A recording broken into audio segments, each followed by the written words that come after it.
as you know, there are a combination of factors. I don't actually believe we're heading for a crash, but this slowing growth has been building in China for some time, in particular as efforts to address structural imbalances in the economy have stalled or not gone far enough to shift its reliance on the property sector, infrastructure, and exports to new, or what policymakers in China have called quality growth, centered on consumption and productivity stemming from innovation and self-sufficiency in critical technologies and dominance in high-value industries. So that kind of slow shift and the challenges there were compounded by a number of unique challenges in 2022 that have added additional stress to this complicated rebalancing process.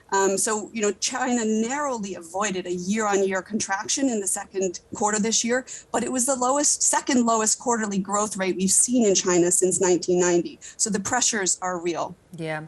Let's talk about the property sector for a moment. We have seen, very giant corporations come near to collapse, although they haven't allowed that to happen. Some people are now going on a mortgage freeze because the properties that they expected have not sort of come to fruition. How salvageable is the property sector? That's a great question. So, I think one of the mortgage freezes or the boycotts that you allude to reflect some of the unique risks of home buying in China. And I think that's important to understanding this overall crisis. So many consumers in other countries put down deposits to secure a housing unit before it's built. That's not uncommon. Generally, however, they don't make mortgage payments until they take possession. In China, in contrast, loan payments start with that initial deposit, and they can go on for years while the projects are delayed. And that's what you're seeing now. So over the last decade, however, that pre-sale cash is really what fueled the housing boom and allowed developers to start new projects before the old ones were completed. And the builders were essentially borrowing from the home buyers themselves, ultimately owing them housing instead of cash. So the whole dynamic was complicated last year by the government's actions to rein in borrowing by over-leveraged property developers, which sparked at least 18 defaults and more than $26 billion bonds in recent months, including Evergrande and others that I know you've covered in your show, Bev. So without this cash flow, it's proving really difficult for developers to complete the projects, despite repeated pushes from Beijing to get the construction done. Whether it's salvageable at this point, I think, is an open question. As we've seen before, this is kind of too big to fail completely, but we've already seen some property developers be allowed to crash and burn, so to speak, and I think we're going to see more of that. The difficult piece is that real estate accounts for about 78% of household wealth in China, so the homeowners may be the ones bearing the brunt of the pain. Yeah. At the same time, China maintains this very strict COVID policy, which is having quite a damaging effect on the economy. How much more damaging could it be if they stick with that policy? It has definitely been damaging. The Omicron outbreak this spring and the lockdowns in Shanghai and other cities rocked China's economy and contributed to the low growth figures we just discussed. The truth is, China's zero COVID approach worked very well for the country in 2020 and 2021, but the continued adherence to it with the more transmissible strains of virus damages not just kind of local retail, manufacturing, and financial sectors, but has really slowed growth globally as well. The disruptions to manufacturing and transport generated regional supply chain disturbances in Asia and beyond, and has really contributed to global inflationary pressures. This all said, in addition to those factors, we've seen consumer and investor confidence have both been sorely shaken and have not yet recovered. And business leaders in China have become increasingly vocal about the impossibility of operating effectively in what is essentially an on-off economy, because you don't know when restrictions are coming or what they'll be. That said, we do not at the EIU anticipate that China will ease the zero COVID policy in 2022. The certainty of continued zero COVID and all that implies might be preferable to the uncertainty of chaotic lockdowns and shifting restrictions. It's here to say it's clear that the government is prioritizing adherence to this policy and limiting the amount of deaths from COVID and focus on public health rather than economic concerns at this point. Yeah.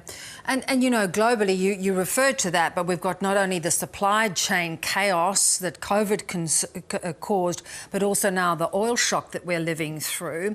What are the ramifications globally, given that so many nations are almost on the brink of collapse, are highly indebted to China and other countries? Well, 2022 is going to be a rough ride for the global economy. That's not the technical way to describe it, but I think that's the reality that we're living through. There have been a number of, headwinds that we're already building. Some of them stemming, of course, from policies taken to ease the impact of the pandemic in many economies, where central banks, took actions to try and stem or to stimulate the economy, and governments, of course, as well. And now we have inflation at levels that we have not seen since, the 1970s or 80s. And the Russian invasion of Ukraine and the impact to energy prices and commodity prices, of course, all is compounded with not only those factors, but China's zero COVID having ripple effects. On the one hand, it demonstrates our global interconnectivity, as if the pandemic itself didn't do that enough. The other sense, it also demonstrates the need to find more global solutions to some of these pressing challenges that, what happens in China and lockdowns in Shanghai have effects in Melbourne and beyond. Indeed. What the China leadership doesn't want, though, is social unrest. And with these payment freezes, we've seen protests against banks who stopped, withdrawals. We saw protests in Shanghai. Could it become problematic with Chinese people actually defying the government over some of these policies? So, truthfully, protests are not uncommon in China, but China's vast domestic security apparatus tends to keep them small and brief. And some of the challenges that you alluded to now, particularly over the banking protests in Henan, is that the apparatus couldn't keep up with the reporting and the sharing of images and information online. So you're caught up in kind of a big financial scandal there with the banking sector, quite linked, of course, to the property sector. Overall, I believe that in the long run, China will be able to keep this in check, but it's not ideal for the government. Both zero COVID and kind of the other policy measures we're seeing in the first half of this year were designed to have social and economic stability in a politically consequential year for China when President Xi is seeking an unprecedented third term. The truth is, whether you look at zero COVID or some of the other actions, it's unclear whether the social and political and economic stability that they were seeking will continue. Yeah. Mattie, always great to get your analysis. Thank you so much. Thank you.